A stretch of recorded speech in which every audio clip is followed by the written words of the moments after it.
नमस्कार दोस्तों, आपका हमारे चैनल में बहुत बहुत स्वागत है। आज मैं आपको आंवला नवमी की कथा सुनाने जा रही हूँ। एक राजा था, उसका प्रण था वह रोज 1.25 मन आंवले दान करके ही खाना खाता था। इससे उसका नाम आंवल्या राजा पड़ गया। एक दिन उसके बेटे बहू ने सोचा कि राजा इतने सारे आंवले रोजाना दान करते हैं, इस प्रकार तो एक दिन सारा खजाना खाली हो जाएगा।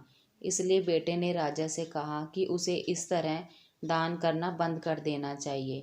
बेटे की बात सुनकर राजा को बहुत दुख हुआ और राजा रानी महल छोड़कर बियाबान जंगल में जाकर बैठ गए। राजा रानी आंवला दान नहीं कर पाए और प्रण के कारण कुछ खाया नहीं। जब भूखे प्यासे 7 दिन हो गए, तब भगवान ने सोचा कि यदि मैंने इसका प्रण नहीं रखा और इसका सत नहीं रखा तो विश्वास चला जाएगा। इसलिए भगवान ने जंगल में ही महल, राज्य और बाग बगीचे सब बना दिए और ढेरों आंवलों के पेड़ लगा दिए। सुबह राजा रानी उठे तो देखा कि जंगल में उनके राज्य से भी दुगना राज्य बसा हुआ है। राजा रानी से कहने लगे, रानी देख, कहते हैं सत मत छोड़े सुरमा सत छोड़या पत जाए, सत की छोड़ी लक्ष्मी फेर मिलेगी आए। आओ नहा धोकर आंवले दान करें और भोजन करें। राजा रानी ने आंवले दान करके खाना खाया और खुशी खुशी जंगल में रहने लगे। उधर आंवला देवता का अपमान करने व माता पिता से बुरा व्यवहार करने के कारण बहू बेटे के बुरे दिन आ गए। राज्य दुश्मनों ने छीन लिया, दाने दाने को मोहताज हो गए और काम ढूंढते हुए अपने पिताजी के राज्य में आ पहुँचे। उनके हालात इतने बिगड़े हुए थे कि पिता ने उन्हें बिना पहचाने हुए काम पर रख लिया।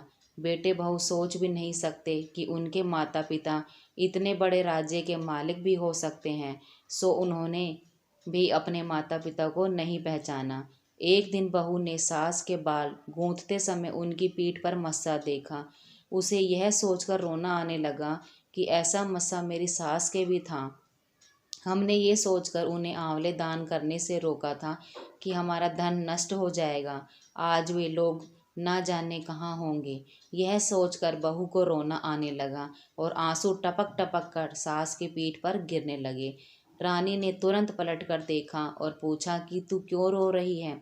उसने बताया कि आपकी पीठ जैसा मस्सा मेरी सास की पीठ पर भी था। हमने उन्हें आंवले दान करने से मना कर दिया था, इसलिए वे घर छोड़कर कहीं चले गए। तब रानी ने उन्हें पहचान लिया, सारा हाल पूछा और अपना हाल बताया। अपने बेटे बहू को समझाया कि दान करने से धन कम नहीं होता बल्कि बढ़ता है। बेटे बहू भी अब सुख से राजा रानी के साथ रहने लगे।